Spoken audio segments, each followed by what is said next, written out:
I just finished watching Ellen Degeneres' new Netflix special for your approval, and it was amazing. Oh yeah, I got kicked out of show business. Yeah.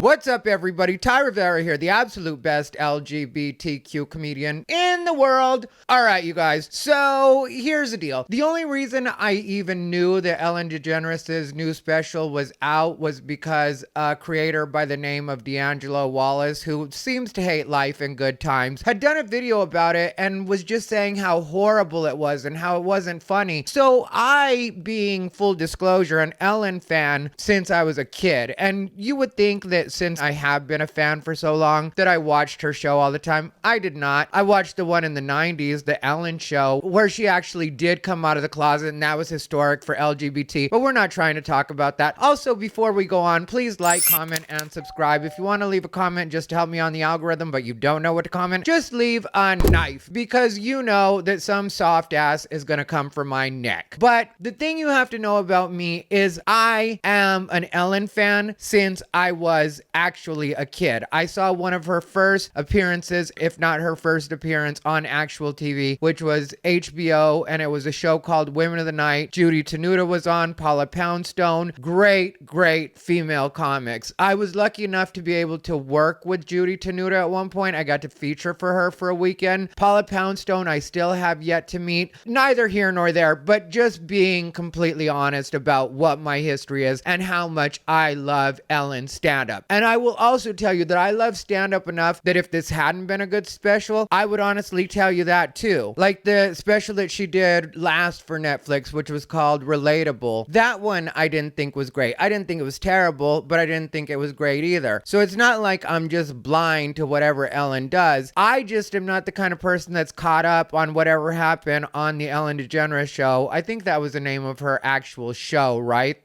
Or no, it was just Ellen is what her talk show was called. And you know, I've read about that. I've seen what people were talking about, and maybe she wasn't the nicest person in the world, but I hate to break it to you guys, Hollywood really is not full of nice people. And what happens if you are too nice is you will get shut out because it's just not built for it. And a person like Ellen, when people want to talk about the fact that she didn't pay attention to the way that her employees were being treated or the staff was being treated, that's more common than you would want to know about. And I know that some of you are still going to be like, but she still should have. Yeah, well, how long did it take you to get over the fact that Santa doesn't exist? Because these are just realities of show business. I have been in stand-up comedy for going on 22 years now. And I'm not one of those people that just says I've been doing comedy. I have been doing stand-up comedy. I lived in LA for 14 years. I'm very familiar with that system. I've worked with some of the biggest comics in the world. I myself have toured quite a bit. Yeah, I may not be a household name, but I definitely do know stand-up, and I definitely do love stand-up. That's why I do it. So what I was trying to get at is I don't keep tabs on anybody. So a lot of times I don't know what's going on until I'm watching something. And so I happen to be watching YouTube. I saw D'Angelo Wallace. He's actually a pretty big creator, has a really big following, but he really does just seem like a miserable person. But he said that it was a horrible special, and he showed clips of it that made it look like it was really bad. And I was like, I can't believe that Ellen would be this terrible. Also keep in mind, another fun fact, I was watching Ellen DeGeneres Here and Now, which came out in 2003, I believe it was, when I decided literally to move to LA. It was like a month after that I went to LA to actually start doing stand-up, because I had started in Phoenix, but there weren't really a lot of opportunities there. And I was watching Here and Now with the best guy I've ever dated in my life. He really was that great. And I told him while I was watching it, I was like, I could do that because I was always making our friends laugh. And he was like, I know you could. And then I ended up in LA shortly after. But like I said, if this were a bad special, I would definitely say that. Like, she started off just doing regular Ellen stuff, because if you ever paid attention to Ellen and the kind of stand-up that she's done for her entire career, it's always been very much about nothing and her just making nothing really funny. I decided to take up gardening. I got chickens. She uses pauses, she uses facial expressions, she does a lot of act outs. She is a comic chick that uses every tool. And for the most part, she's clean, which is even more amazing because she doesn't have to go to dirty talk. She doesn't have to go to talking about her body in a disgusting way or any of the things that a lot of times now people will give female comics a hard time for, which I'm not saying that that stuff can't be funny. I know some female comics that talk about all that stuff and are very, very funny, but some also are just using it and being hacks. I know some people are going to probably get on me and be like, you're a misogynist. I don't care. I love stand-up comedy enough that I can tell you, male, female, child, whatever you are, if you're doing stand-up comedy, I can tell you what you're doing right and what you're doing wrong. And so Ellen comes out and she's just being Ellen. And it only took till we were 6 minutes in for her to get an actual belly laugh off of me. And I mean, I laughed.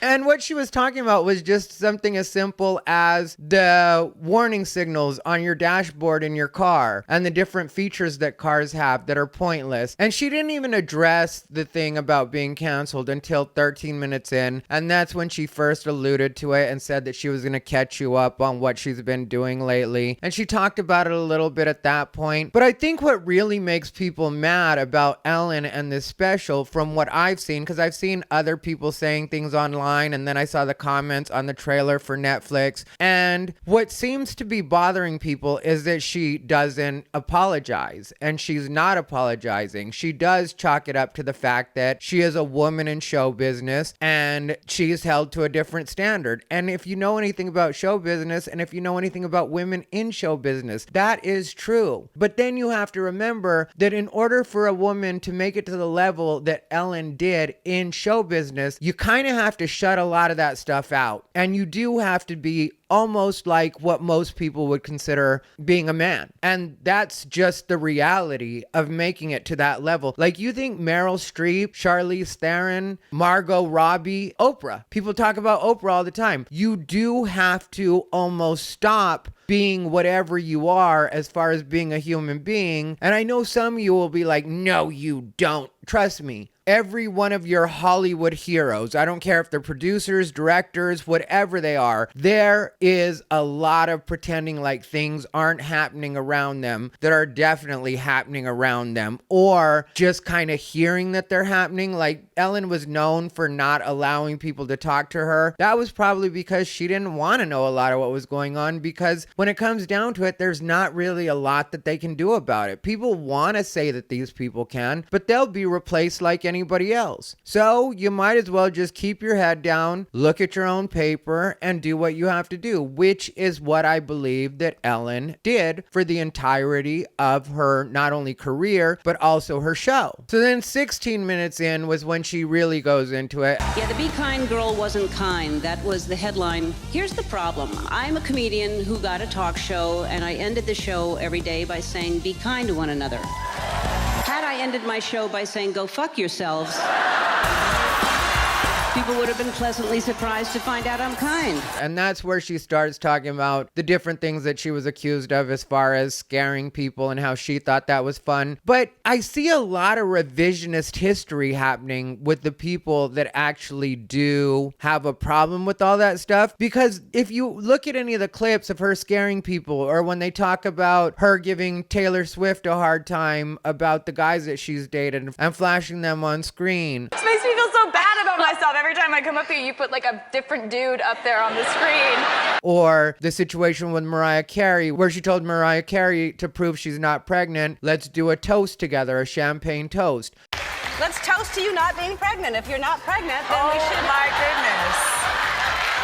I can't believe it. You have to remember that, yeah, now people look back at it and they're like, oh my God, that is horrible. But if you watch those clips, people were laughing when she'd have people jump out of the box and scare the celebrities. The entire audience would go nuts for that. So I don't know why now people act like, oh, she must be evil. I can't believe the type of person she was. And you know who knew this before anybody else? My mother. My mother used to really like watching Ellen in the beginning. And then there was a point, and this was long before the actual scandal happened in 2020 where everybody was exposing what a terrible person Ellen was. My mom told me, I don't like Ellen. I'm not watching her anymore. And it was because of some interaction that she had with audience members where she brought some audience members on to either give them money or do one of her contests or games or whatever she did. And she said something about them basically being dirty street people, I think was the way my mom put it, which of course paraphrasing, but it was something like that. And my mom just chose not to watch her from there on out because my mom didn't feel like she was genuinely a nice person, which I get it. If people decide to do that, that's your choice. Don't support anything you don't like. But you also have to remember that there are going to be some of us that really don't care what you do and don't like, and we're going to watch it and judge it based on its merits. And that's what I did with this special. It was classic Ellen. It was Ellen being Ellen, and I don't know why it is people thought that she would just go on and do this entire apology. She didn't make it all about the cancellation. I would say probably combined, that was probably 10 minutes of an hour and 10-minute set. That's how long the special was an hour and 10 minutes. And I know it was very heavily involved in the marketing and in the opening, because the opening scene is different newspaper clippings of all the things they said about her not being a nice person. And she does address that. I didn't feel like she came off as a victim when she addressed it, though. I feel like she was just talking about the way it felt from her perspective and what she thought wasn't fair about it. And I don't know why anybody thinks she would come at it from any other point of view than her own. Is she supposed to put herself in the shoes of other people and pretend that she actually knows what they felt or what they went through or what they perceived her to be? Because people don't always know what you perceive them to be or what you felt off of them. I know that I had a friend that worked on the American Express commercial,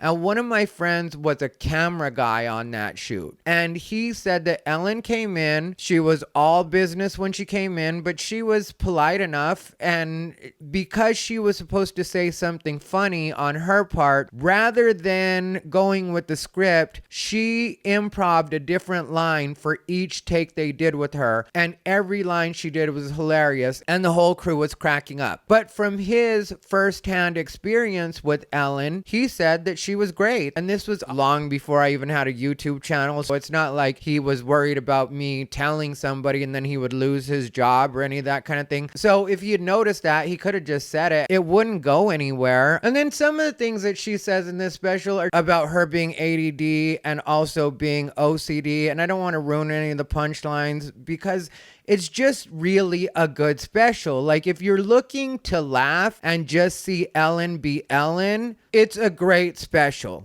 And I have no reason to say this. I doubt Ellen would ever want to meet me. And so it's not like I'm trying to do something where I'm making a play so that Ellen will possibly like me. I doubt she'll ever see this. The odds of it would be very low. But it was just a really good comedy special. And I think that sometimes people, because of their hate, do forget that comedy is subjective. So it might not be your type of comedy. And that I can respect if somebody's just like, yeah, I just didn't like it. I get that. But if you say that it's just not good, as in it's not good for anybody, as in nobody could like it, that really doesn't make sense to me. Especially since most of the people that really seem to be complaining about it are people that were probably never Ellen fans to begin with. So it's not like she lost your viewership, and quite possibly may not be stand-up fans altogether. Because if you're a true fan of stand-up, I do think that you can tell if something is good, even if it's not good for you. Like, I personally do not like Jerry Seinfeld's stand-up. It has never made me laugh. I know some of you are going to get mad. I know some of you are going to be in the comments coming for my neck. But I personally have never found Jerry Seinfeld to be particularly funny. But I know he is funny, and I know that there are a lot of people that really, really like Jerry Seinfeld. And the comments I was seeing on Netflix I'll read you a couple of them, just 2 or 3, just to give you an idea of the kind of ridiculousness these people try to pull. Okay, so this one says, once again, Ellen doubles down on the worst apology that is now even taught in professional development courses with the "I didn't make me a kind person, you did" nonsense, turning her apology into a joke. As one employee said, not only did Ellen turn our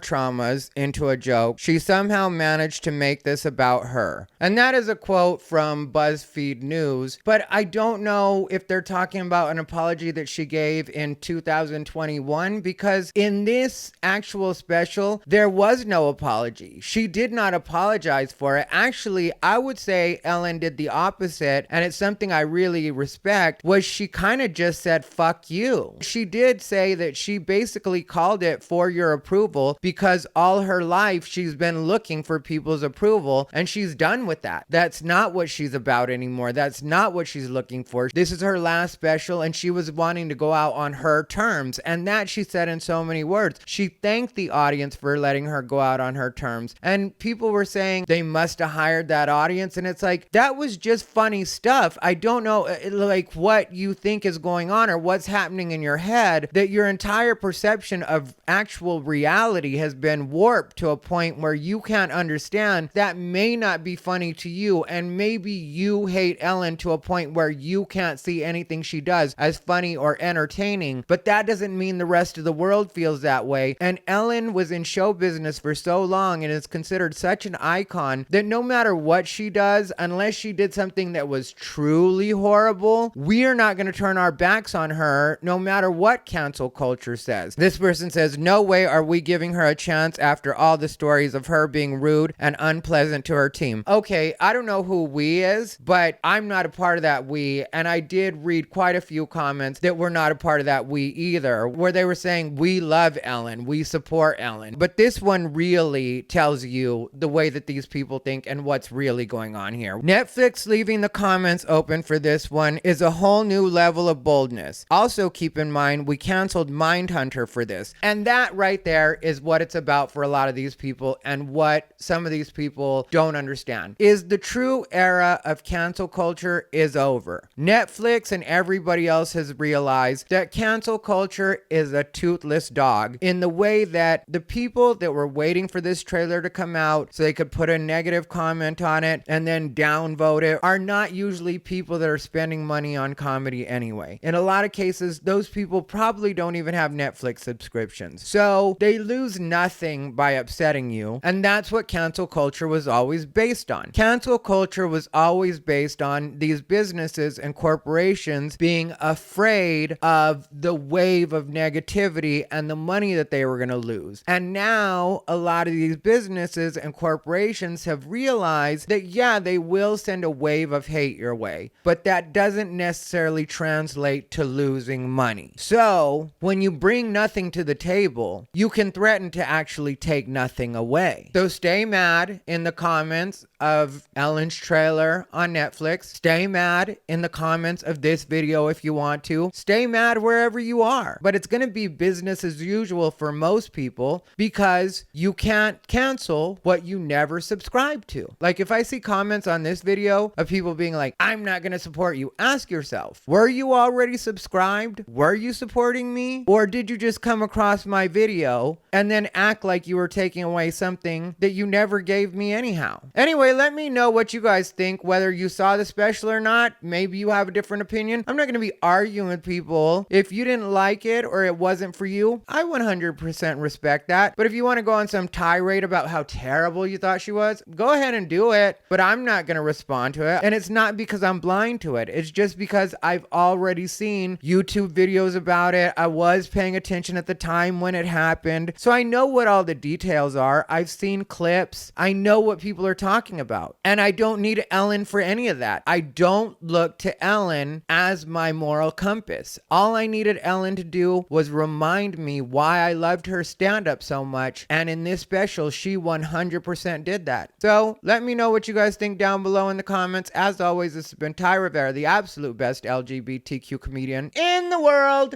They bought into his bullshit.